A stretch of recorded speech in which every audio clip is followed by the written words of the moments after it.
Comment faire quand on a été victime, enfant, de violences sexuelles? Comment faire pour en parler, même si c'est plus tard, même si c'est dans des conditions douloureuses, c'est toujours dans des conditions douloureuses. On a aujourd'hui un homme qui est rempli de courage, ça c'est moi qui parle.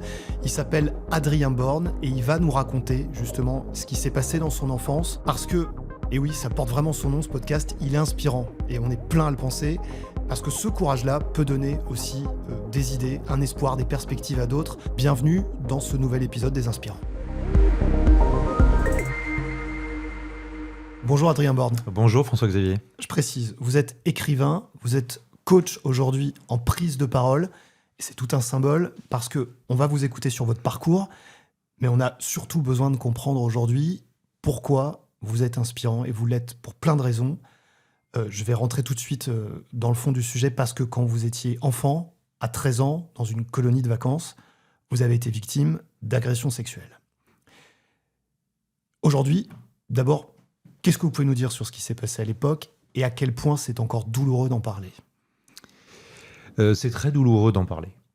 Toujours, sans l'ombre d'un doute, et ça le restera toujours. Mais on apprend à vivre avec. Déjà, j'emploie un « on », parce que comme s'il fallait que je me détache de ce que j'avais vécu.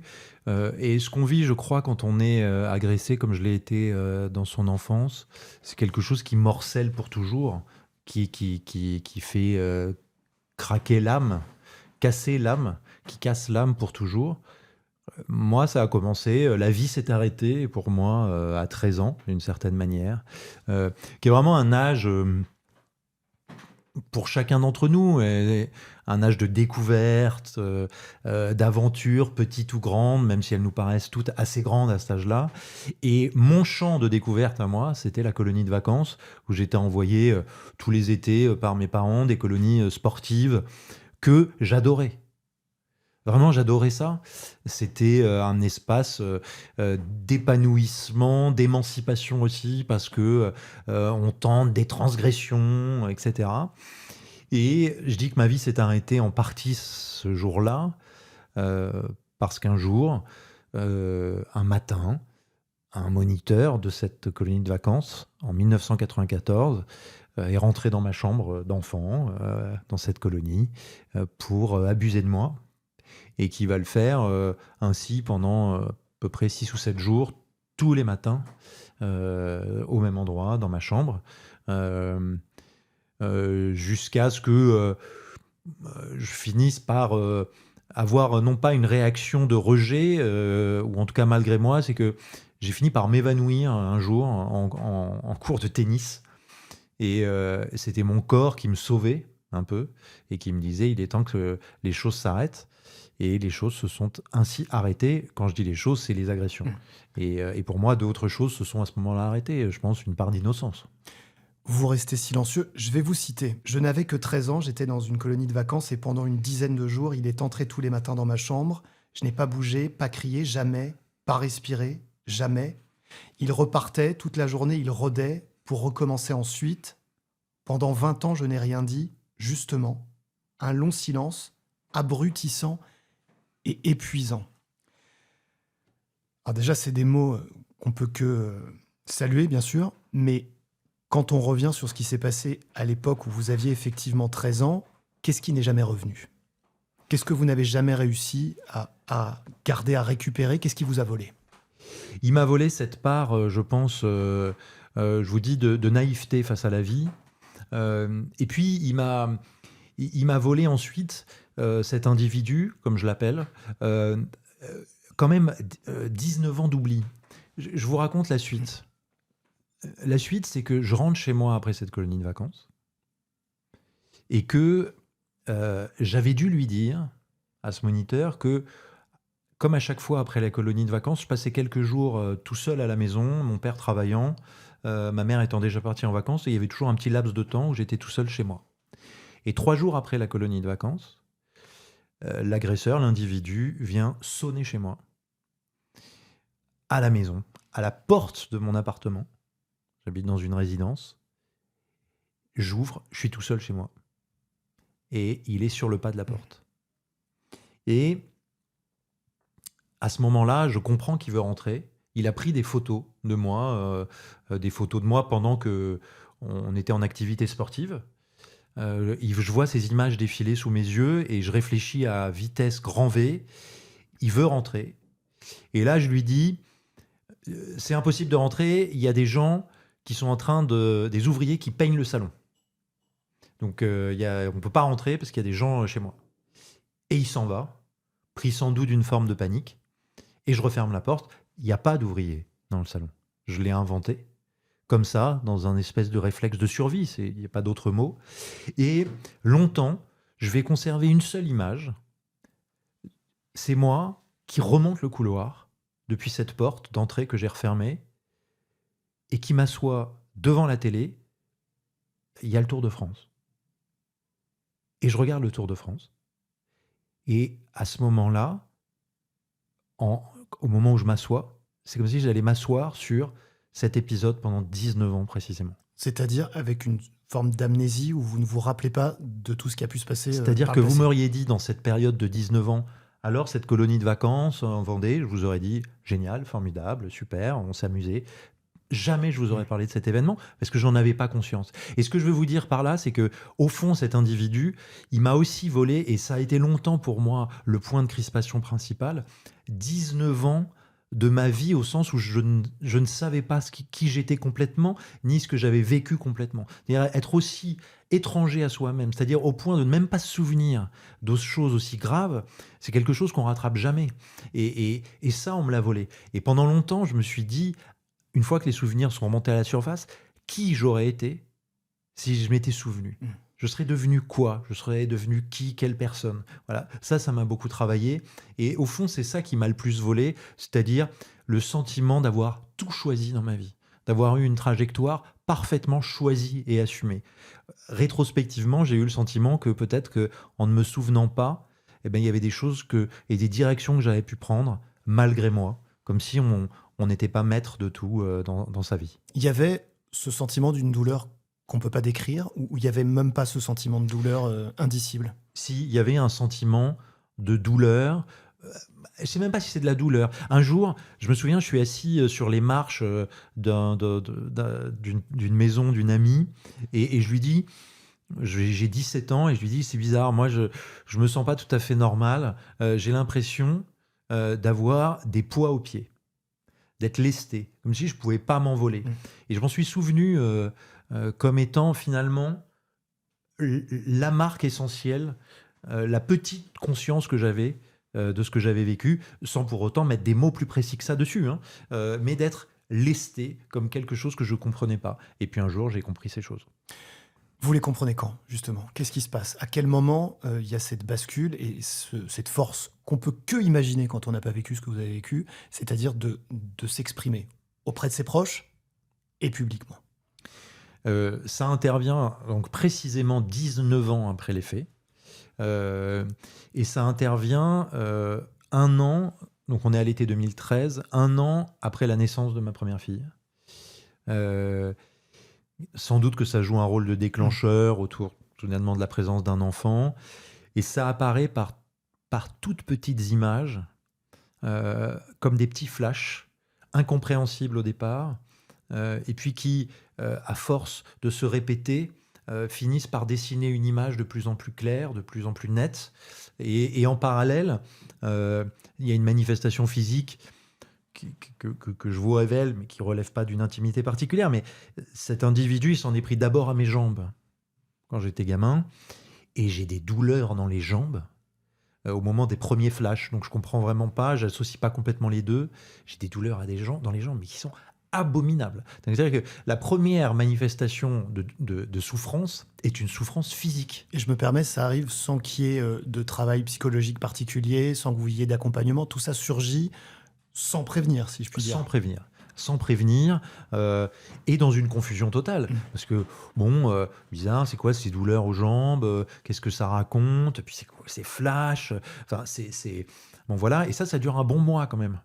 Donc, pendant un mois, j'étais entre deux eaux, dans un monde parallèle un peu. Et puis un jour, puis un deuxième jour, puis un troisième jour, vous dites, je pense que l'image est assez nette en fait. J'avais oublié.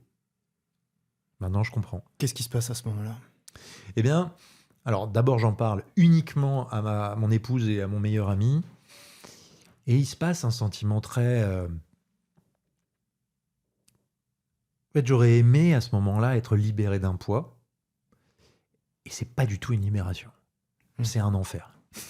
C'est vraiment un enfer. C'est-à-dire que quand on dit, vous savez, dans le langage un peu familier, on creuse. Voilà, quand on est en difficulté, on dit ah, bah, je creuse, là, j'arrête pas de creuser, là, je vais finir par trouver du pétrole. Et moi, j'ai creusé indéfiniment. C'est-à-dire que ça a été une submersion. Voilà, pour prendre une autre image, j'étais noyé. Complètement noyé. C'était une secousse inimaginable pour ma vie familiale. C'est un truc incroyable. J'aurais dû être à ce moment-là protecteur, moi qui étais jeune papa, incapable d'être protecteur à ce moment-là comme je l'aurais aimé. Il y a quelque chose qui m'a échappé. Et si vous voulez, là, on a le sentiment d'un peu une double peine. C'est-à-dire, non seulement on m'a pris quelque chose quand j'étais enfant, je l'ai oublié, et maintenant que je m'en souviens, ça emporte encore un peu plus tout ce que j'avais bâti. Donc là, vraiment, c'est ce paradoxe. Vous savez, souvent, on dit la parole libère. Mais la première fois qu'on parle, ça libère pas tant que ça. J'en suis assez convaincu qu'il y a un temps de réappropriation de soi-même face à l'extériorisation, c'est-à-dire le moment où vous dites à quelqu'un, bah, ça y est. Et puis, il y a un autre paramètre. François-Xavier, c'est à côté de moi, il y a cette femme qui partage ma vie depuis des années, il y a ses amis qui me connaissent depuis toujours, auxquels je dis, il faut que je vous raconte ça. Je vous ai jamais dit ça parce que je m'en souvenais pas. Et moi, je le raconte pas trop au début parce que je me dis, mais personne va me croire. Comment c'est possible? J'ai aucune idée de ce que c'est que, par exemple, que la mémoire, la mémoire traumatique, c'est-à-dire ces oublis.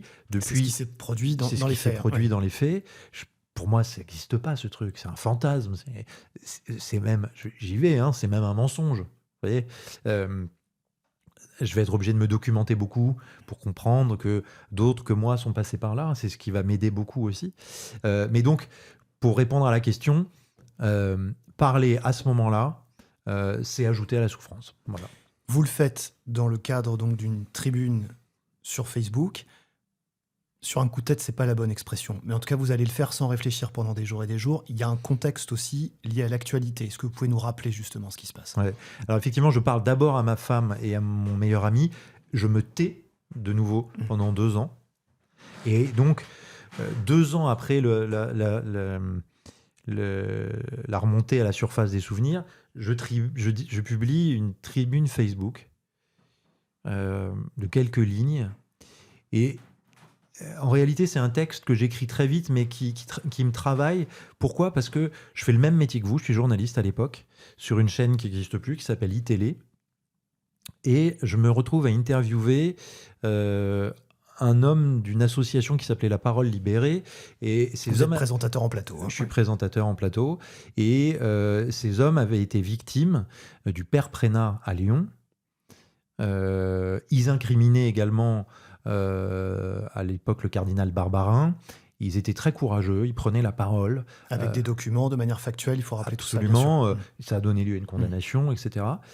Et c'était la première fois de ma vie que j'entendais un homme, victime dans son enfance de violences sexuelles, raconter ce qu'il avait vécu, et le faire avec le courage de la publicité, aux yeux de tous. Ça arrive une fois, je rentre chez moi, je sens que ça me bouleverse beaucoup, ça me secoue beaucoup. Et quelques semaines plus tard, deuxième interview avec un autre membre de La Parole Libérée. Et là aussi, c'est une secousse. Et c'est tellement une secousse que je me dis, mais ils ont raison. Ce qu'ils font, c'est fondamental. C'est-à-dire que sans doute qu'ils le font pour eux, et tant mieux. Enfin, je veux dire, ils ont bien raison de penser à eux d'abord. Mais à travers eux, il y a tous les autres. Et si moi, ils me font du bien, que ça me fait du bien d'entendre des hommes raconter ce dont ils ont été victimes, peut-être que ce que je devrais dire, c'est qu'il faut qu'on se tourne vers les autres et qu'on se dise, bah, il faudrait qu'on parle, parce que ça serait vertueux. Et c'est l'objet de mon texte. Alors, c'est en 2016, si je ne m'abuse, je crois, que je publie ce texte en disant, peut-être qu'on a besoin collectivement, de s'écouter et d'écouter les autres, parce que ce qui se passe, c'est grave et c'est sans doute un phénomène de société. Je le perçois qu'en partie, ça, que c'est un phénomène de société. J'avais pas réalisé à quel point ça l'était. Le texte, il est foudroyant. On va revenir un instant après sur une phrase qui est abyssale. Mais d'abord, pour bien comprendre, il est tellement foudroyant qu'on imagine qu'il vous a fallu des jours et des jours pour l'écrire, peser, sous-peser tous les mots. Est-ce que c'est comme ça que ça s'est passé? Pas du tout. J'ai mis 3 minutes. C'est-à-dire que... Tout est évident. Ouais, et en fait, tout était déjà écrit. C'est-à-dire dire, nommer, j'ai été victime. Regardez-moi, je suis une victime. Je ne suis pas que ça, et ça c'est un point très important, mais je vous le dis. Victime de quoi? D'un pédophile. Est-ce que j'ai parlé? Non, j'ai oublié. Est-ce qu'on doit parler? Je le crois. Tout ça, c'était près dans ma tête.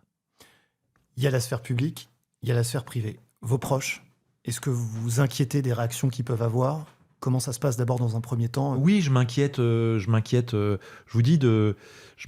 qui va me croire. Et j'ai eu une chance infinie, c'est que tout le monde m'a cru. Et que j'ai jamais vu dans les yeux de quiconque dans mon entourage, ne serait-ce que la lumière du doute. Et ça a été précieux. Après, beaucoup l'ont appris à travers cette tribune Facebook. Et ça raconte sans doute l'état second dans lequel je me suis souvent trouvé au moment où je parlais de ça à l'époque. C'est-à-dire sans mesurer toutes les conséquences que ça aurait pour les autres, d'apprendre que je leur avais pas tout dit, malgré moi et volontairement, peu importe les raisons, mais longtemps ça avait été malgré moi donc. Et j'ai pas sans doute mesuré ce que l'expression des choses à travers ce texte pouvait représenter pour eux.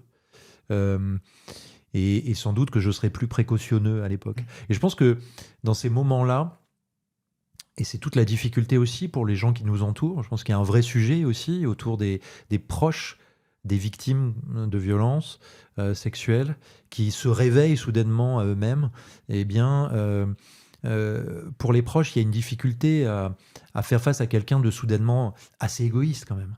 C'est-à-dire, moi, j'étais très égoïste dans ma douleur. Il y a des choses et des gens qu'on n'arrive plus à voir, qu'on n'arrive plus à considérer dans son écosystème, parce que votre douleur, elle prend le pas sur tout.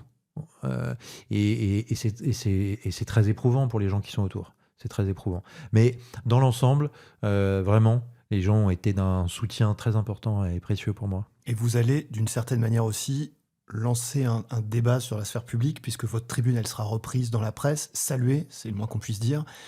Et vous êtes un des rares à être, entre guillemets, une voix masculine sur ces violences sexuelles quand on est enfant. C'était trop lourd, ou vous avez assumé le fait qu'effectivement, on vous demande aussi peut-être de parler au nom d'autres. La phrase est difficile, j'imagine, à entendre, mais est-ce que c'était pour vous quelque chose dont le poids était peut-être un peu trop important, ou alors non, vous étiez investi par ça? C'était trop lourd. C'était trop lourd. Dans cette première partie, c'était trop lourd. Parce qu'il y en a eu d'autres après, on y reviendra évidemment. Ouais. Dans cette phase-là, en 2016, moi je reçois, et c'est pour ça qu'il y avait des choses que je n'avais pas mesurées. Et je vous donne une illustration, c'est que je reçois beaucoup de témoignages par mail à iTélé. Après, donc comme je suis effectivement présent à l'antenne, les gens envoient des mails sur ma boîte mail, des mails extrêmement touchants, très émouvants. Je réponds une fois, 2 fois, 3 fois, et au bout d'un moment, je me dis, mais je suis incapable de répondre à ces cris de gens qui, pour certains, quand même, entendez bien ce que je dis, me le racontaient par mail et j'étais le premier auquel ils le disaient. C'est-à-dire que, et c'était ça qui me frappait beaucoup, c'était la solitude. Et je me disais, mais attendez, là, c'est moi qui ne connaissent pas, qui devient le confident. C'est le signe d'un dysfonctionnement, vous voyez, profond, pas chez ces gens, de toute la société, qui ne met pas en place les conditions de l'accueil de la parole. Eux, ils faisaient comme ils pouvaient, et comme moi, j'avais fait ce que je pouvais. Mais là, j'ai été de nouveau dans une incapacité à répondre, parce que j'ai pas les armes, parce que j'ai pas le bon discours, aussi à l'époque. Et puis, il y a un autre truc, qui est fondamental. Même si je me suis jamais considéré comme porte-parole, c'était que je voulais, en prenant la parole, incarner une forme de lumière. Je trouvais qu'il fallait qu'on puisse se dire ça va aller. Bon, je suis toujours un peu ému quand j'en parle, mais ça va aller. C'est-à-dire, allez, quelle que soit la douleur, il y a une porte de sortie. Par le haut, il y a quelque chose qui nous attend. Et je dis ça parce que à ce moment-là, au moment où je fais cette tribune sur Facebook, j'en suis pas convaincu et je suis pas arrivé, moi, à la lumière encore. Voyez. Et donc, je me sens pas capable d'être ce porte-parole-là. Je m'en sens pas plus aujourd'hui, pas plus légitime. Mais aujourd'hui, je peux dire vraiment avec affirmation qu'il y a de la lumière possible et qu'il faut s'en saisir et qu'il faut y croire pour continuer à avancer petit pas par petit pas dans une phase de reconstruction. Je prends soin de préciser pour ceux qui nous écoutent et qui nous regardent, Adrien Borde, que quand je vous ai demandé si vous étiez OK pour ce podcast, vous m'avez dit « je suis pas inspirant », vous vous trompez, je suis inspirant comme un rodin de bois. Et là, j'avais envie de vous engueuler, parce que ce qu'on entend là, et bravo de rester humble comme ça, mais moi, je pense qu'il faut un courage puissance XXL. Et une fois de plus, quand on n'a pas connu ce que vous avez connu, ça me semble difficile même de comprendre, mais d'écouter déjà. Et voilà, moi, j'en tremble en vous écoutant. Je vais prendre la suite de votre texte sur Facebook. Il a peut-être recommencé, fait encore plus mal, et je n'ai rien fait pour l'en empêcher. Ne pas avoir peur de hurler, de chuchoter ou de murmurer. Nous ne périrons pas de leur violence. Il y a de l'espoir. Il y a aussi, c'est là où vous êtes dur avec vous-même, puisque vous évoquez cette question abyssale qui est celle de « et qu'est-ce qui s'est passé après ? Et si j'avais pu arrêter cet individu ?» Est-ce que ces questions vous hantent encore aujourd'hui ? Je pense que pour beaucoup, ça peut être un questionnement de mais j'ai pas dénoncé, est-ce que ça aurait pu éviter d'autres cas après moi ? Et je suis pas dupe, je n'ai jamais cherché le responsable de ça, l'individu qui m'a fait ça. Oui, vous n'avez pas lancé de poursuite Rien, notamment parce que je veux pas savoir ça. Je veux pas savoir s'il a continué après. Ça, c'est, je veux m'épargner la découverte de ça de manière assez égoïste. J'en ai pas le courage. Il y a ensuite, et c'est l'écrivain que vous êtes, un travail d'écriture qui va aboutir avec un livre en 2022. Mais pourquoi avoir écrit, et je vais rentrer dans les détails, un roman et pas un récit ? Qu'est-ce que ça vous a apporté ? Est-ce que ça vous a libéré ? Ou alors est-ce que c'est trop facile de considérer qu'un bouquin ça libère et tout ça, ça n'existe que dans les contes de fées ? Ah, ça c'est la bonne question. Est-ce que ça m'a libéré ? Je l'ai cru, et pas du tout, en réalité. Mais j'y ai cru, je m'y suis accroché comme étant sans doute l'occasion d'une libération, mais ça n'a pas fonctionné. En revanche, pourquoi j'ai... La vie qui commence chez Lattès, je le dis commence. pour tous ceux qui voudraient jeter un œil. Honnêtement, si j'avais été, je vais être horrible, hein, si j'avais été stratégique, j'en aurais fait un récit. Mais je voulais pas être justement là-dedans. Un de mes modes d'expression, ce sont les mots. C'est mon seul mode d'expression, c'est-à-dire je dessine pas, je fais pas de chansons, voilà.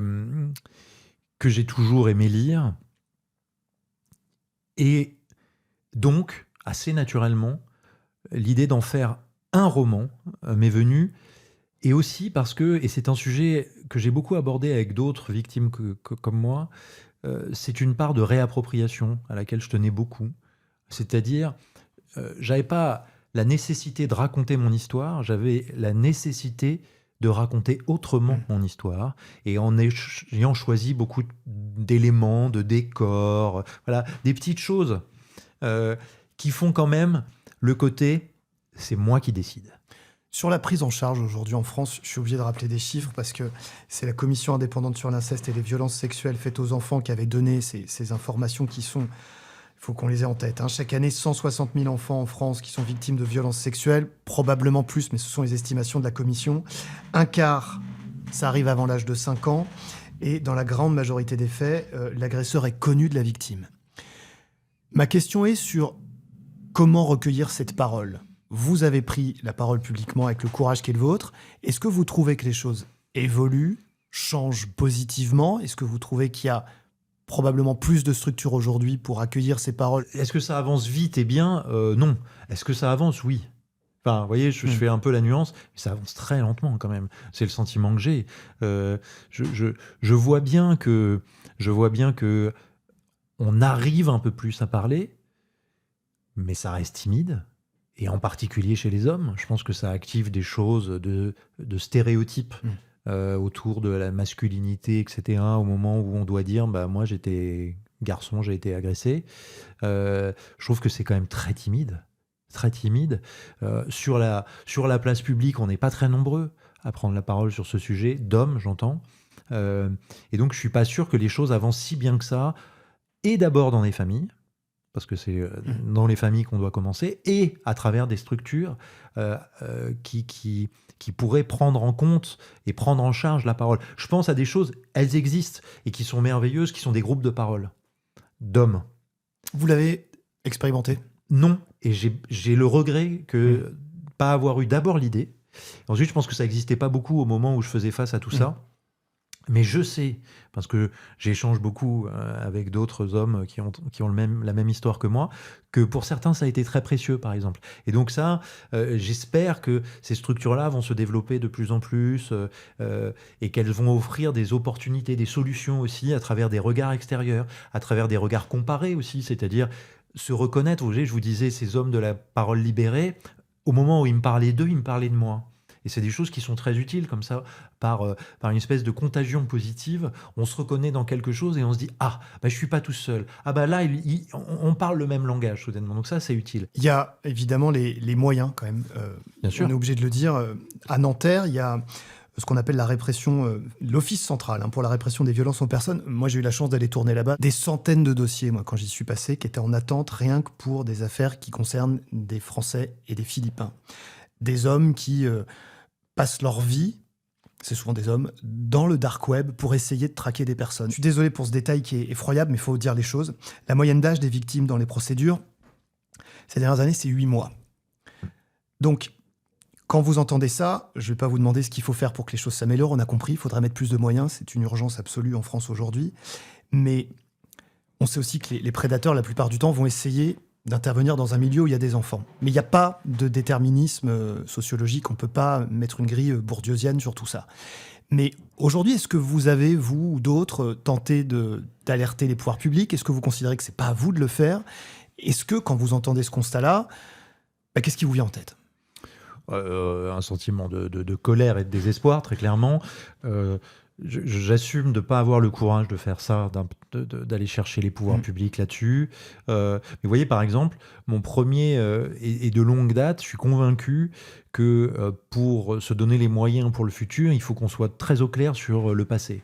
L'Église catholique, contrainte et forcée, sous la pression, a fait un terrible état des lieux, des dégâts monstrueux qu'ont fait un certain nombre de prêtres dans l'Église auprès de jeunes. Sur un temps, vous parlez au passé, mais c'est encore vrai aujourd'hui, on parle de décennies. Bien sûr. Qu'en est-il de l'école? Qu'est-ce qui s'est passé dans l'école depuis 50 ans? Voilà. Qu'en est-il des colonies de vacances? Vous parliez de prédateurs qui s'approchent des lieux où il y a des enfants. Qu'en est-il des clubs sportifs? Jamais il y a eu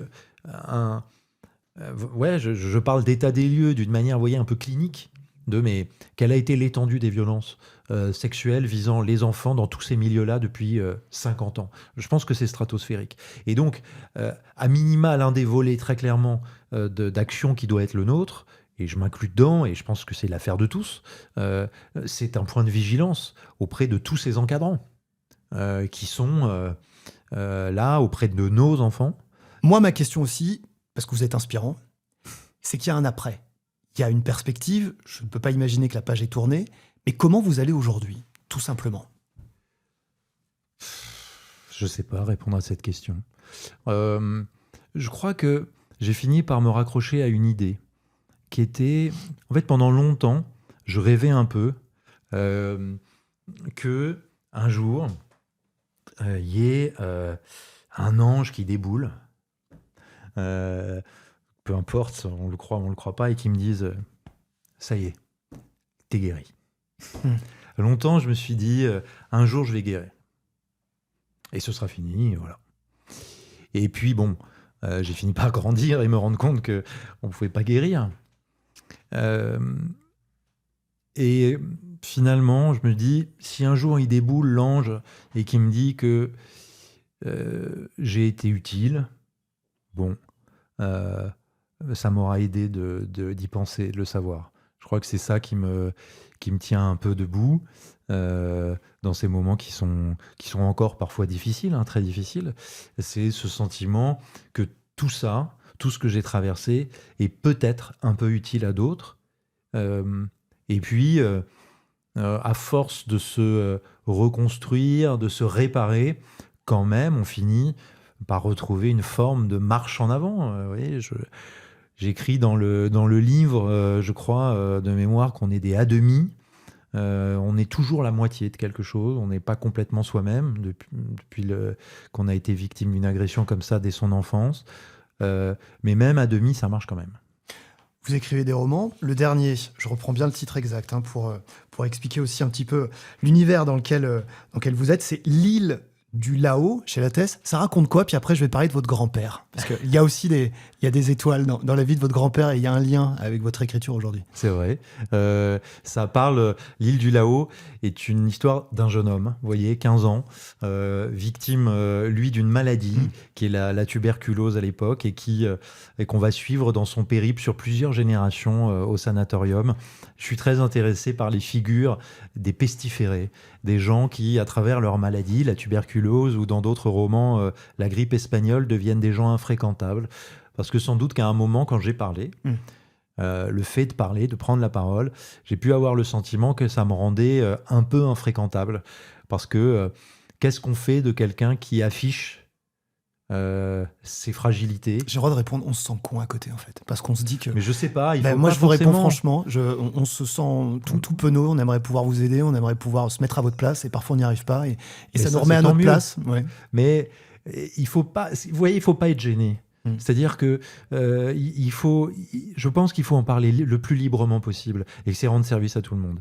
Et donc voilà, j'aime bien cette figure du pestiféré parce que de temps en temps j'ai pu ressentir ça, mais très souvent j'ai aussi ressenti beaucoup d'affection et beaucoup de tendresse dans le regard, comme celui que vous me portez par exemple en ce moment. Donc je suis très reconnaissant de ça aussi. L'écriture, donc, je ne sais que travailler avec les mots, vous me disiez à l'instant.